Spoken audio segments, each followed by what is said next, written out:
Well, tomorrow marks 20 years since a day no one who was alive will ever forget. The attacks on September 11th, 2001, nearly 3,000 people were killed that day as terrorists hijacked planes and crashed them into the World Trade Center, the Pentagon, and one went down in rural Pennsylvania. And to mark the occasion, there are memorial events planned around the country tomorrow, and that includes at the National 9/11 Memorial in New York City. 2 on Your Side's Michael Wooten is in Manhattan now with a look at security for the events. Michael? Mary Allison Scott, there's always a pretty big police presence here in New York City, especially at landmarks and popular destinations.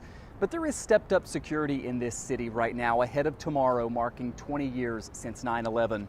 We're here at what's called 1PP. This is the headquarters for the New York City Police Department.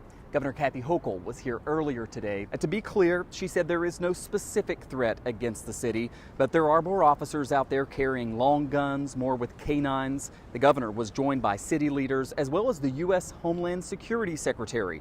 The goal here is to show vigilance and hopefully let New Yorkers know that the city and state are on guard. I just want to alert New Yorkers, you will see increased presence. We've deployed more resources for the Port Authority, the MTA. You'll see more people. You'll see individuals with long arms. You'll see them looking a little bit militarized. And I want to let them know that we feel very confident at this very moment, after assessing our threats, that we'll be able to handle the events of this weekend and welcome people from around the world to come to this place of reflection, to think about what it means and how New York came back after that horrific day.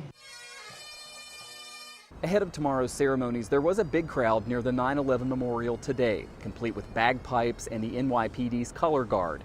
This was an opportunity for people who live here to come and pay their respects, because most of the events tomorrow are reserved for family members of the victims. Among those here right now, a family from Western New York. Their loved one was killed in the World Trade Center 20 years ago. A few dozen of them have made the trip here to attend those services. We'll have their story tonight at 11. In New York City, I'm Michael Wooten, Channel 2 News.